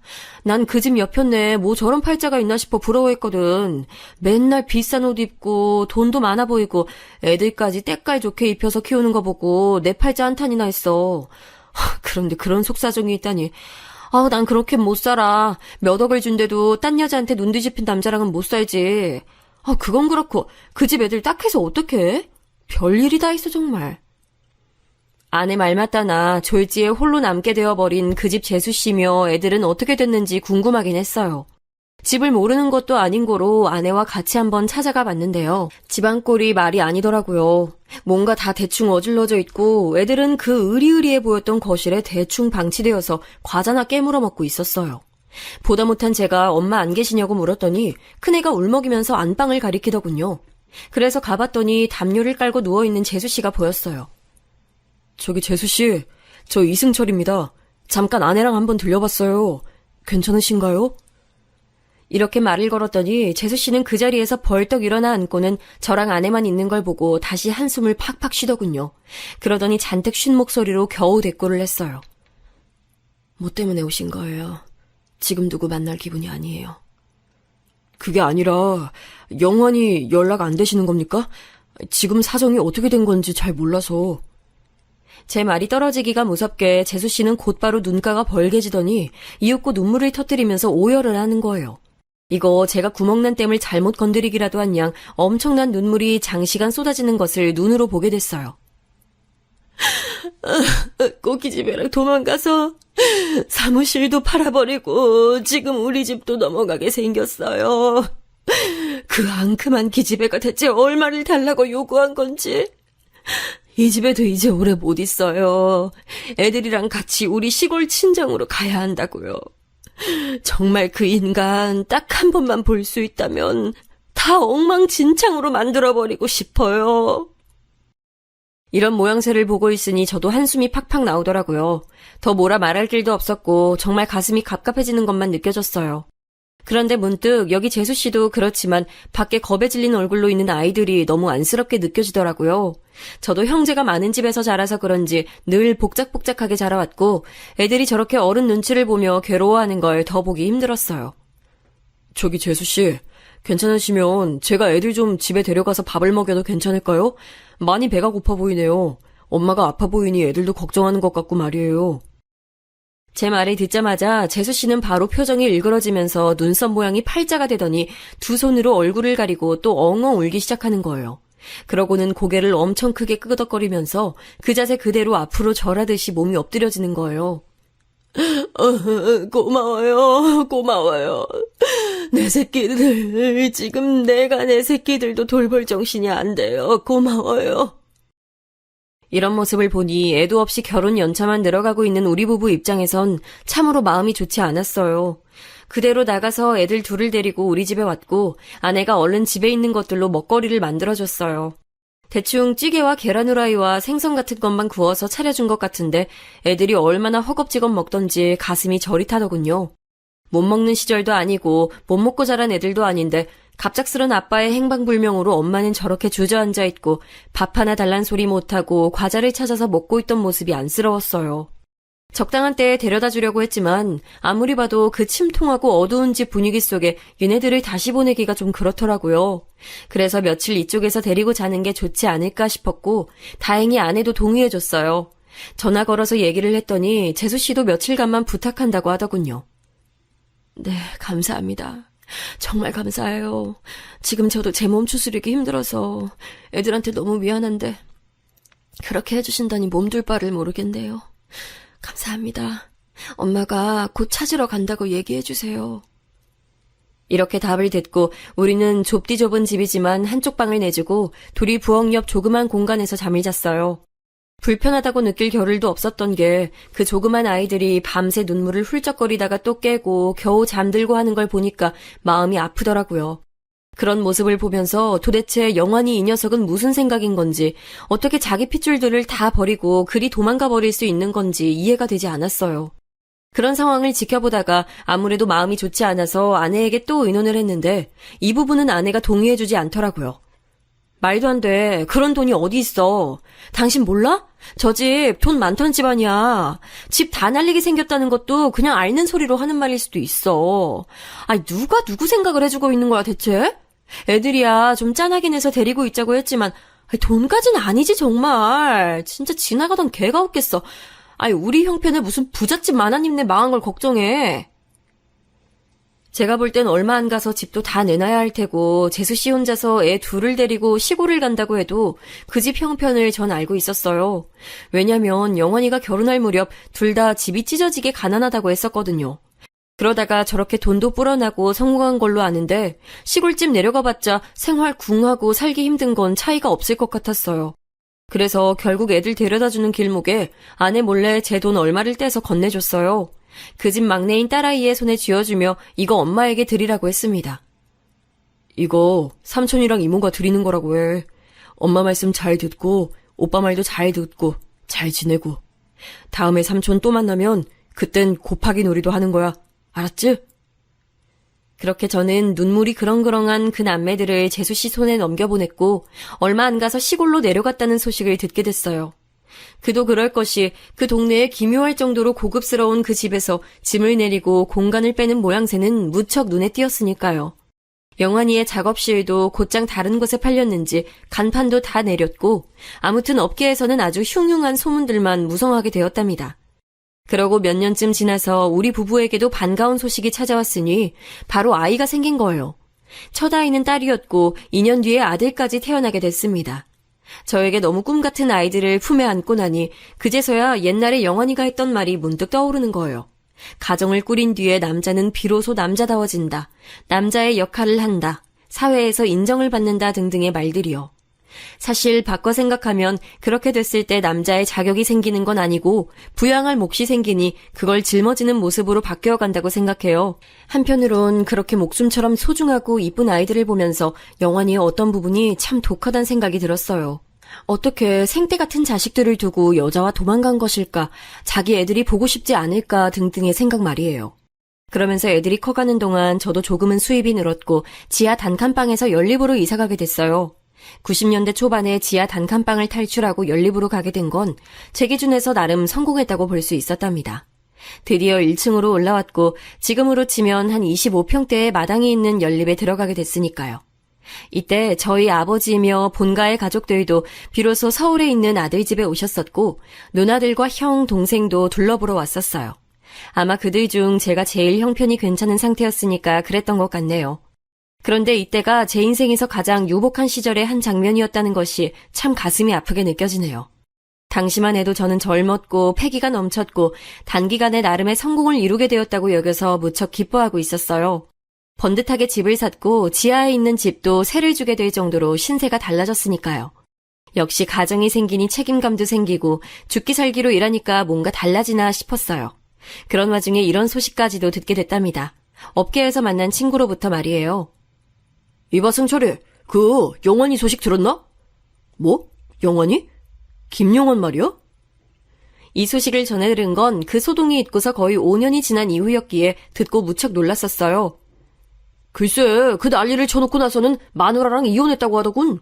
그때 도망갔던 여자랑 잘 사냐 하면 그것도 아니야. 뭐 더 어린 여자를 끼고 살고 있다나. 무튼 그건 둘째치고 사람 참 인생 사는 재주가 좋아. 어디 미국인가를 갔다 왔다고 하더라고. 처자식한테 줄 거 싹 다 챙겨서 여자랑 도망가더니 그런 한량짓하고 늘 여유가 있었나 봐. 하여간 피도 눈물도 없는 인간이라니까. 뭔 자격인가 머시기를 따가지고 왔대. 들리는 소리로는 교수하려고 준비한다나. 내 참 다들 어이없어 하고 있어. 이거 원 나중에 만나면 교수님하고 인사라도 해야 될 판이라니까. 말을 듣는 내내 저는 너무 실감이 나지 않아서 어질어질하더라고요. 뭐 개과천선을 한다든지 아니면 완전 폭삭 망해서 상거지가 된다든지 그런 걸 바란 것은 아니었어요. 하지만 이후의 행보들이 너무 뻔뻔하게 짝이 없어서 당황스럽게 느껴지는 겁니다. 누군들 이런 소식을 들으면 그렇게 반응할 수밖에 없지 않나요? 좀 씁쓸하게 느껴지면서 왠지 분노가 일기도 했던 건 영환이에 비해 나름 성실하게 살아온 제 삶은 쉽게 흘러가지 않았기 때문일 거예요. 그러니 괜한 분노를 영환이의 행방 쪽으로 돌리게 되더군요. 왜냐면 전 그 당시 아내와 사이가 매우 좋지 않았어요. 분명히 봉급은 이전보다 늘었고 더 많은 돈을 갖다 주고 있고 집도 넓어졌어요. 심지어 우리 집에는 장인어른이 오셔서 몇 달 지내시기도 하고 불편한 상황들을 제가 참고 있음에도 불구하고 말이에요. 아내의 씀씀이는 갈수록 늘어났고 이 부분에 대해서 우린 툭하면 싸우게 됐어요. 저는 열심히 모아서 우리 네 가족이 행복하게 살기를 원했는데 아내는 그걸 툭하면 외가 쪽에 갖다 주다가 제게 걸리기도 하고 아니면 그간 살아온 인생이 너무 한스러웠다면서 사치스럽게 쓰기도 하는 거예요. 이봐, 당신 내가 월급 갖다 준 게 얼만데 벌써 이렇게 된 거야. 집에 쌀도 없고 애들 먹는 우유나 그 흔한 과자도 없어. 장을 보는 거야, 안 보는 거야? 냉장고 열어보고 깜짝 놀라잖아. 애들이 일하는 나한테 밥을 달라고 한다고 이게 말이 돼? 그러자 아내는 이전과 전혀 다른 인상이 된 얼굴로 아주 도끼 눈을 뜨고 화를 쏟아내는 거예요. 그까짓 돈! 한 달에 100만 원 갖다 주면서 뭘 많이 갖다 준다고 해? 옆집 엄마는 남편이 200만 원씩 번대. 내가 우리 애들 낳기 전에 그 지하방 살면서 지질이 궁색일 때 당신 뭐라고 했어? 성공시켜준다며. 뭘 100만 원으로 고작 그 돈 갖고 오면서 나한테 진수성찬 차리라고 몰아붙이는 거야? 아우 나 진짜 못 살아. 아내는 이상할 정도로 말끝마다 못 살겠다는 얘기를 해댔고 이후에는 대놓고 이혼을 요구하기도 하는 등 이해할 수 없는 행동들을 하는 거예요. 애들은 계속해서 자기 부모가 밤낮으로 싸워대는 걸 보며 괴로워했고 저는 왜 우리 가정에도 이런 불행한 그림자가 드리워진 건지 이해할 수가 없었어요. 그러고 급기야 이윽고 그날의 사건이 터져버리고 말았어요. 큰딸이 12살이 되었을 무렵 눈만 마주치면 싸워대고 이혼하자고 몰아붙이는 아내를 제가 몇 번이나 애들 앞에서 붙잡기도 했던 그 해의 말이에요. 아마 추석쯤이었을 거예요. 그날 아내는 홀연히 우리 앞에서 사라져버렸어요. 제가 애들을 데리고 우리 시골집에 내려간 사이 아내는 뒤늦게 내려오겠다 하고 내려오지 않았어요. 아무리 집에 전화를 걸어도 받는 이가 없었고 뭔가 이상하게 느껴진 저는 애들을 시골집에 맡겨둔 채 저만 긴박한 마음으로 집에 올라갔어요. 사고라도 난 게 아닌가 생각하며 속으로 별의별 생각들을 다 하면서 말이에요. 그런데 저는 서둘러 열쇠로 문을 열어보자마자 기막힌 풍경을 맞이하게 된 거예요. 우리 집 세간살이가 긴가민가 헷갈릴 수준으로 한 3분의 1 정도가 사라진 거예요. 가족 사진을 찍겠다고 욕심내어 사보았던 비싼 비디오 카메라, 아들 방에 놓아둔 비싼 침대며 뭔가가 애매하게 조금씩 집에서 사라진 것을 느끼게 됐어요. 급한 마음으로 안방에 들어가 보니 장롱이 크게 열려져 있었고 안에 옷가지들이 대다수 없다는 것도 알 수 있었습니다. 그리고 쪽지 한 장만 남겨져 있었습니다.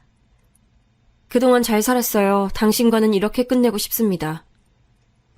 이걸 보고 저는 제 눈이 한 바퀴 거꾸로 도는 듯 아주 기묘한 어지러움을 느끼고 주저앉았어요.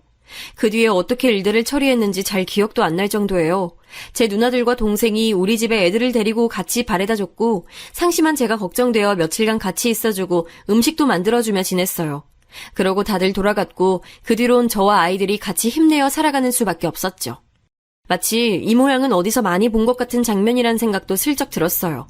전 가해자는 아니지만 어쨌든 영환이의 집 모양새랑 비슷하다는 생각이 들었던 거죠. 이후로 저는 혼자 힘으로 애들 둘을 키우다 보니 경제활동과 살림, 아이들 돌보는 것 모든 걸 다 하면서 점점 지치기 시작했어요. 원하던 그림을 그릴 수 없었고 점점 생계형 일에 손을 대게 됐으며 우리가 살고 있던 집은 경매로 넘어가게 됐어요. 당시 제 막내 남동생이 찾아와서 법으로도 같이 알아보고 무진 애를 썼지만 눈앞에서 넘어가는 것을 우리 두 형제는 막연하게 바라볼 수밖에 없었어요. 아이들을 처음 낳았을 땐 아주 좋은 집이었지만 갈수록 작아지고 더러운 집으로 아이들을 데리고 이동해야만 했어요. 그나마 고마운 건 때마다 남동생이나 누나들이 와서 같이 짐을 실어주고 도와줬다는 거예요. 특히 큰 누나가 많이 우셨어요. 우리 승철이 그렇게 열심히 살아왔는데 어쩌다가 애들 엄마는 연락도 없어? 응? 어디 가서 죽었다니? 차라리 죽은 게 낫겠다. 이 정도면 어떻게 지 새끼들을 버리고 갈 생각을 하냐? 아휴. 저는 더 이상 아무 말도 하고 싶지 않았고 제가 세 번째쯤 집을 옮겼을 때 아내가 이혼해달라고 요구해서 해주고 온 것은 비밀로 했답니다. 그냥 모든 게 다 지긋지긋하고 이걸 유지하고 있는 것도 넌더리가 나더군요. 유지해봤자 나아질 것도 없고 어차피 우리는 다시 살 수 없는 관계였어요. 어디서 어떻게 살았는지 몰라도 초라한 꼴로 찾아온 아내와 이혼 절차를 거치고 그대로 헤어졌습니다. 그 뒤의 삶이란 어쩜 이렇게 온몸이 아프게 모든 게 내리막길이었던 걸까요? 차라리 그 내리막길을 구르는 게 저 혼자였으면 좋으련만 가엾게도 우리 아이들까지 저와 같이 내리막길을 굴러야 했습니다. 온 얼굴에 상처가 나고 몸이 아프고 쓰라리고 저린 그 생채기들을 제가 자라던 시기처럼 온 나라가 굶어 죽던 때도 아닌데 우리 아이들은 그걸 90년대에 저와 같이 겪었어요. 학교 갈 차비도 없고 병원도 마땅히 못 가고 맨날 똑같은 반찬에 지저분한 집에서 지들이 태어날 때의 집만도 못한 환경 속에 20년도 넘게 저와 함께 살았어요. 전 막노동도 하고 생계형으로 그림을 그리기도 하고 설상가상으로 딸과는 사춘기 무렵부터 사이가 나빠져서 한 집에 같이 있기도 힘들 지경이었어요. 그래도 어찌어찌 악으로 버티고 큰딸이 20살이 되었을 무렵일까요? 저는 간신히 보증금 1,000만 원에 월세 10만 원인 집에서 애들과 겨우 하루하루를 살고 있었어요. 제 직업이 원래 뭐였는지도 잊을 만큼 그렇게 경비일이며 노가다며 할 수 있는 건 다 해가면서 애들을 먹이고 키우고 있었는데요. 어느 날 누군가가 제 휴대폰으로 전화를 걸어온 거예요. 한때 그림 관련해서 몇몇 인원들끼리 협회란 걸 만든 적이 있었고 중간에 저도 몇 번 나간 적이 있었어요. 생활은 초라하고 남루해도 그림에 대한 끈은 놓고 싶지 않았거든요. 일을 하면서 아이들과 연락도 돼야 하니 없는 형편의 휴대폰을 샀고 당시 번호를 기재해 두었는데 거기에 연락이 온 거예요. 어이 승철이, 우리 이번에 한번 모이기로 했어. 그 뭐야 다들 온대. 진구, 일용이, 영수, 거기다가 또 누구누구 온다더라고. 한번 얼굴 비추지 그래? 그 말에 저는 홀린 듯 나갔는데 글쎄 여기서 뜬금없이 정말 몇십 년 만에 듣는 얘긴지 모를 영환이 근황을 듣게 된 거예요. 듣고 나서 그 자리에 있기가 참 괴로운 거예요. 뭐 때문인진 몰라도 말이죠. 영환이 말이야, 어디 지방대에서 교수한데 누가 봤더라고. 대체 인생이 풀리려면 어떻게 풀려야 그렇게 잘 되는 거야? 조강지초도 버리고 나간 놈이 말이지. 보니까 맨날 여자도 바뀌는 것 같아. 하여간 누구는 여자 하나랑 사는 것도 힘들어 죽겠는데 그 자식은 능력도 좋아. 뭔 놈의 여자를 맨날 갈아치워? 게다가 돈도 잘 벌어. 남자라면 그렇게 살아보는 것도 재밌겠지. 난 그런 능력 안 되지만 말이야. 이 말을 듣고 있는데 괜시리 울분이 치어올라서 그 자리를 황급히 도망치듯이 나왔어요. 없는 자존심 더 기죽기는 싫어서 카드로 5만 원을 긁고 나왔는데 그러고 집에 와서 딸이 버스비가 없다고 짜증내는 소리를 들으니 너무 제 자신이 졸려라고 한심하더라고요. 그렇게 또 시간은 흘러가고 딸은 20대 중반에 독립을 해서는 작은 집을 구해서 나갔어요. 그 사이 전 꾸준하게 하던 일을 했고 아들 녀석은 그나마 뭐라도 하겠다고 알바라도 하더군요. 그나마 조금씩 돈을 보태주니 그거라도 받았고 딸은 얼마 안 있어 결혼하겠다는 소식도 알려왔어요. 제일 제 속을 썩이고 힘들게 했던 딸아이는 결혼하고 나더니 철이 들었는지 저에게 다달이 아주 적은 돈이라도 용돈을 보내오더군요. 아빠 혼자 우리 키우느라 너무 고생했지? 나 정말 많이 아빠한테 주고 싶어. 근데 나도 가정이 있으니까 그럴 수가 없네. 5만 원이라도 보내드릴 테니까 간식 사서 드셔. 감기 조심하고 또 전화할게, 아빠. 딸의 말에 참 울컥함이 올라오더라고요. 사실 전 딸이 결혼해서 자기 가정에만 집중해주길 바랐기에 이런 용돈도 필요하지 않다고 거절했었어요. 그런데 딸은 그러고 싶지 않다는 거예요. 내가 뭐 100만 원, 200만 원씩 주나? 5만 원 드리는 거잖아. 그 정도는 우리 시부모님한테도 양과 똑같이 드리고 있어. 걱정하지 마, 아빠. 그렇게 늦게라도 철이 든 딸이 저에게 가끔씩 효도랍시고 얼마 보내기도 하고 손녀를 데리고 와서 안겨주는 것, 그게 저에게 있어 이 호된 삶의 선물처럼 느껴지더군요. 끝이 없을 것 같았는데 끝이란 건 존재해서 자식 키우느라 맘고생한 시절은 금방 지나가도 딸은 어느새 저렇게 자기 같은 딸을 낳아와서 저에게 안겨줬어요.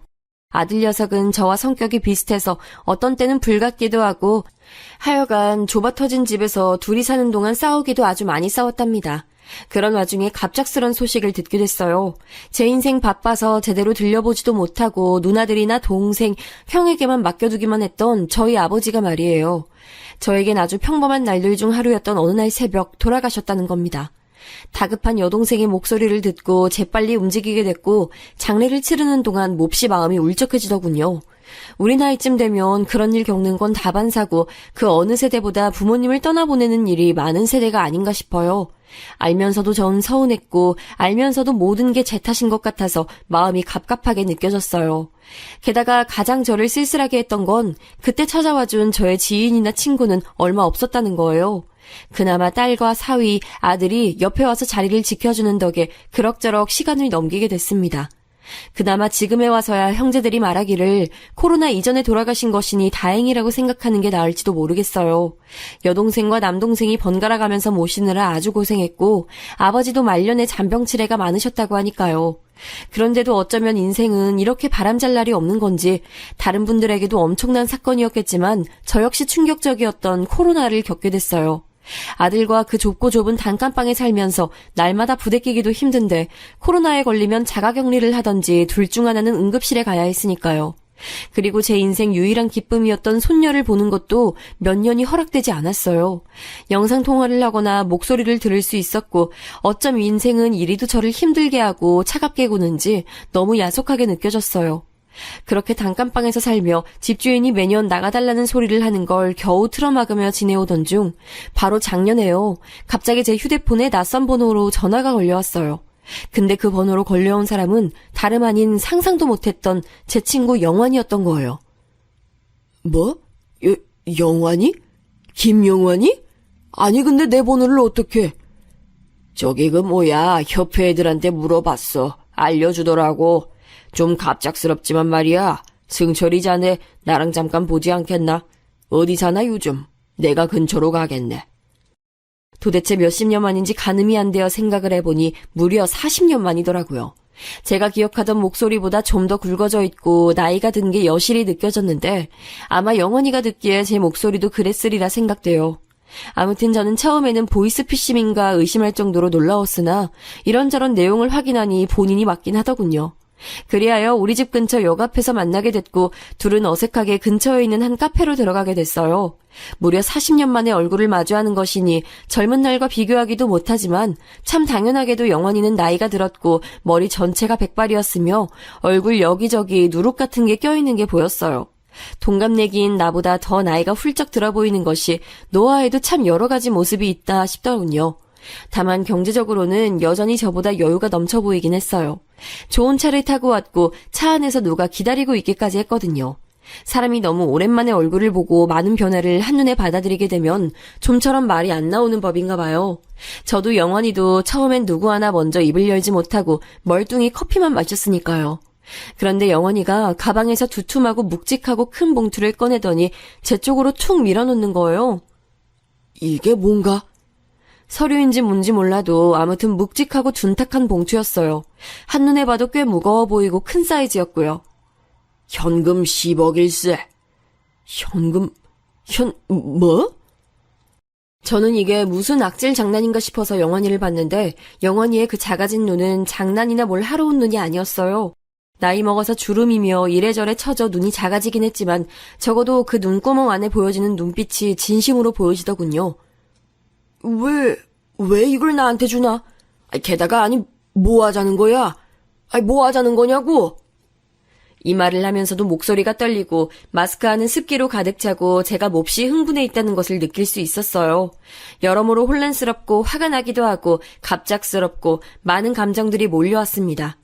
그런데 영환이는 절 보지 않고 밖을 한번 쓱 보더니 마치 커피 맛을 평가하듯 아주 무심한 어투로 말하는 거예요. 얼마 안 남았어. 시간이 없대.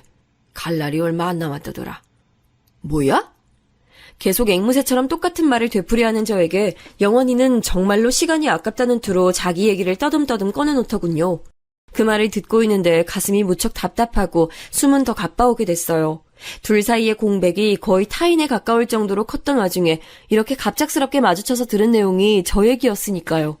아무래도 제가 몸담았던 업을 저 친구는 계속해왔으니 저도 대강 근황에 대해 들어온 내용이 있긴 합니다. 한창 여자랑 도망갔다가 어찌저찌 미국으로 넘어갔고 거기서 전시회도 하고 국내에 들어와서 교수며 뭐며 하면서 부동산 재미도 많이 봤다고 들었어요. 여하튼 현재의 저와는 너무 멀게 느껴질 정도로 경제적 여유가 있다는 정도는 알고 있었어요. 혼자 죽기 싫어서 말이야. 의사가 나는 말기 중에 말기라 진짜 여생이 얼마 없다고 하니까 마음이 급해지더라고. 근데 거참 아무도 안 만나준다는 거야. 전처는 진작에 죽었어. 그래서인지 아들도 진저리를 내고 그나마 딸이 말미에 만나주긴 했어. 이래서 아빠한텐 딸이 최고라고 하나 봐. 우리 형도 돌아가신 지 좀 됐고 딸내미를 만나고 나니까 승철이 자네 생각이 나더라고. 어쩌다가 그렇게 된 거야? 저는 의미도 없는 말이라고 생각하면서도 하도 할 말이 없다 보니 무심결에 던졌어요. 그게 뭔 의미가 있겠어. 그런 건 다 소용이 없어. 좌우지간 딸내미 얘기 듣고 나서 더더욱 자네를 만나야겠더라고. 딸이라니, 이름이 뭐였지?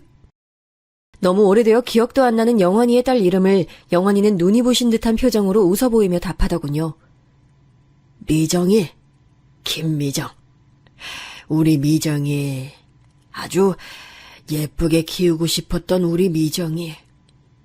그래서 전 그냥 가만히 듣기로 했는데 저도 자식 둔 아버지고 이 친구와 반대편에서 비슷한 일을 겪어서인지 무척 감정이입이 되더라고요. 딸내미를 만났는데 물론 딸내미도 나랑 좋게 만나준 건 아니야. 평생 어디서 얼굴도 안 내비치고 지 엄마도 버리고 간 아버지 원망만 했겠지. 아들은 욕지거리를 하고 끊어버리더라고. 진즉 죽을 줄 알았더니 아직도 안 죽었냐고 하더구만. 그러고 눈을 한번 질끈 감던 영환이는 다시 눈을 힘들게 치켜뜨고는 한숨을 내쉬며 말했어요. 딸내미 말로는 내가 집사람이랑 애들 두고 나왔을 때 자네가 애들 데리고 가서 재워주고 그랬다며 돈도 얼마 쥐어주고 그랬다더군. 옆집 살던 승철이 아저씨가 달래줬다고. 아빠에 대한 기억은 그 정도쯤에서 끝이라고 말하더라고. 그게 언제쯤인지 저도 사실 그 이야기를 듣고서 기억이 났었어요.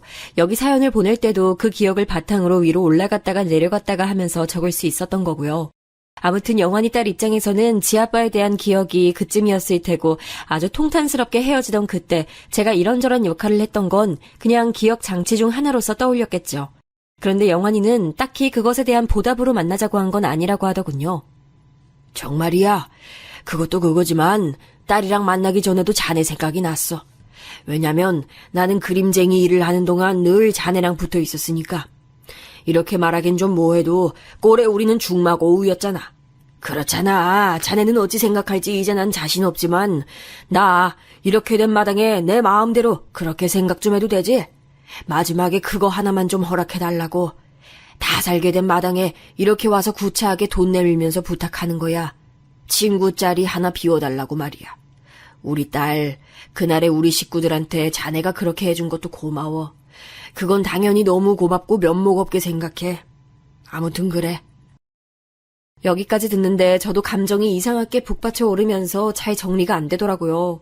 슬프다거나 감동했다거나 그런 느낌인 것 같기도 하고 아닌 것 같기도 하고 참 복잡했어요. 이런 말 좀 이상하지만 그렇게 바쁘게 살고 멋대로 살고 돈도 벌고 여자들과도 어울리고 하고 싶은 건 다 했어. 그런 와중에 죽은 마누라한텐 미안하지만 감히 가족들 생각을 안 한 건 아니야. 그 지경에도 꼴에 나도 인간이라고 우리 식구들 생각은 했었어. 그리고 자네 생각도 많이 했어. 이상하게 그림자처럼 얹혀서는 잘 잊혀지지 않더라고. 어딜 가던 그냥 자네나 우리 애들이나 내 인생에서 제일 진하게 자국이 남은 인간들은 어딜 가나 따라다니더라. 다 죽을 문턱에 와서 이런 소리나 하고 있고 참 꼴사납지.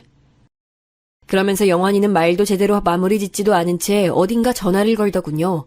그러더니 젊은 남자가 들어오더니 부축해서는 딱히 저한테 이렇다 싶은 인사도 하지 않은 채 그 둘은 나가버렸어요. 처음에 저는 화장실을 다녀오나 하고 기다렸는데 1시간이 되고 1시간 반이 되려는데도 돌아오지 않는 거예요. 이상하다 싶어 봉투를 들고 나가보니 그 자리에 그 차도 없고 그렇게 홀연히 영환이는 사라져버린 거예요. 이후에 영환이에게 걸려온 번호로 몇 번이나 전화를 걸었는데 받질 않는 거예요. 저는 어떻게 해야 될지 몰라서 너무 난감한 상태로 있었는데 며칠 더 지나 일주일쯤 됐을까요? 그때 또 낯선 번호로 전화가 걸려온 거예요. 받아보니 자신을 영환이 딸이라고 소개하더군요. 안녕하세요, 아저씨. 저 미정이에요. 기억하실지 모르겠는데. 그래. 어쩐 일이냐? 아니, 내가 물어볼 게 많구나. 저는 허겁지겁 이런 얘기들을 하던 차에 영환이 딸로부터 영환이가 하루 전날 세상을 떠났다는 소식을 듣게 됐어요. 어제? 네, 아저씨. 아빠가 안 그래도 아저씨를 만나겠다고 말은 하시더라고요. 아빠가 아마 저한테도 주셨지만 아저씨께도 얼마 들이셨을 것 같은데. 맞죠? 그거 그냥 잘 받아주세요. 아빠가 그렇게 하고 싶었던 것 같아요. 이렇게 영환이의 딸은 자기 할 얘기만 간단히 하고 끊더군요. 이런 내용을 듣고 보니 너무 순식간에 많은 일들이 갑작스레 지나가서 마음이 진정이 안 되는 거예요. 이 나이쯤 되면 부모님은 물론이고 형제들도 그렇고 내 또래들이 하나 둘씩 가는 것이 그리 드문 일은 아니죠. 그런데 살아오면서 저 역시 가끔씩 떠올려왔던 영환이의 이런저런 기억들이 갑작스럽게 모여져서는 완전히 사라지기 전 제 앞에 나타난 거예요. 그러면서 저런 큰돈까지 건네주고 가니 도통 어찌해야 할지 답이 나오질 않아요. 마지막에 영환이가 곱씹듯 마치 묘자리를 사듯이 친구 자리 하나 달라며 내놓은 금액치고는 말도 안 되는 장난 같은 액수였으니까요. 인생의 대부분 이상을 궁핍하게 살아온 저는 이걸 사용하고 뭘 하는 데에도 용기가 필요하고 고민하는 시간이 있어야 해요. 이런 내용에 대해서는 아직 아들에게도 말하지 않았고 딸에게도 말하지 않아서 그냥 혼자 갑갑한 상태로 고민하고 있습니다. 돈도 돈이고 그렇게 제 앞에 갑자기 나타나서 스르륵 사라져버린 영환이의 70대의 모습은 아직도 꿈만 같아요. 꿈을 꾼 게 아닌가 싶지만 그렇게 여기기엔 저에게 있는 저 현금 봉투가 꿈이 아니었음을 말해주고 있습니다. 무튼 늘 복잡하고 어려운 제 일생이었지만 그 어느 때보다 많은 생각들이 꿀렁 밀려오는 요즘이네요. 어느덧 친구가 떠난 지 몇 개월이 지났습니다마는 어찌되었건 가는 길이 너무 무겁고 어렵지 않았기만을 바라봅니다. 단지 그것 하나만 생각하게 되네요.